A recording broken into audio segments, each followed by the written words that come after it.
पत्थर के ज़माने से एआई तक मैंने गांव में सिर्फ 3 साल गुजारे, लेकिन इसकी यादें अभी तक तहतुल शूर में मौजूद हैं। गंदम की कटाई के लिए पूरा गांव इकट्ठा होता था। दूसरे गांव से भी अजीज रिश्तेदार और कम्मी बुलाए जाते थे। इसको वांगा कहा जाता। लोग मिलकर गंदम काटते, इसके ढेर लगाते। इन्हें फल्ले कहा जाता और इनसे दाने निकालना मुश्किल काम होता था। इसमें औरतें भी मर्दों का साथ देती थी। वांग को हलवा खिलाया जाता था। इस हलवे को कड़ा या कढ़ाई कहा जाता था। लोग इस हलवे के चक्कर में गंदम काटते रहते थे। इसके साथ तंदूर की रोटियां, गोश्त का सालन भी होता था और लोग मुकाबला करके रोटियां और हलवे खाते थे। सर्दियों में कमाट काट कर रुई निकाली जाती थी। बेलने किराए पर लाए जाते थे या फिर ज़मींदारों ने अपने रखे होते थे। रुई को बड़ी कढ़ाइयों में भरकर इनके नीचे कमात के खुश्क पत्ते या फोग जलाया जाता है। यूँ रुई का पानी सूख जाता तो ये आस्ता आस्ता गुड़ की शक्ल अख्तियार कर लेती।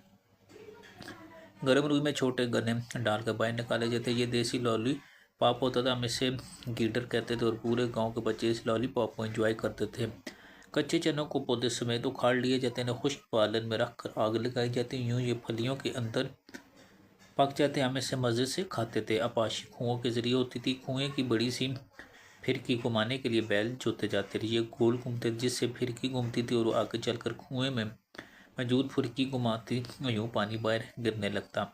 पानी के डोल को टंड कहा जाता था। टंडों के साथ लोहे का चिमटा लगा तो वो खास किस्म की आवाज़ निकलता। ये आवाज़ दूर दूर तक सुनाई देती थी। ये बंदोबस्त बैलों को चलाने, किसानों को बैलों की चालाकी की इतला देने के लिए था। बैल यूँ ही थक कर रुकते तो चिमटे की आवाज़ बंद हो, जिससे खेतों में काम करने वाले किसानों को इतला हो जाती है वो बैल रुक के हैं।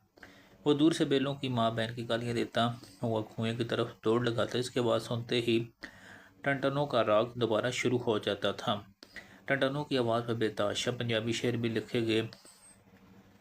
बैलों के पीछे लकड़ी की बड़ी सी गोलेलो, जिसके दरमियान बैठने की जगह होती है। इसमें अमूमन बच्चों को बिठाया जाता है। ये गोडी कहलाती। बच्चे सारा दिन इस पर बैठ कर झूलते लेते। ये जूटों के अलावा बैलों को चलाने के जिम्मेदार भी होते। बैलों को छड़ी मारना मना चनाचे। यूँ ही बैल रुक जाते तो छड़ी, जिसे हम सोटी कहते थे, इसके जरिए बैल के मखसूस हिस्सों पर खारिश की जाती और बैल तड़प कर चलने लगते थे।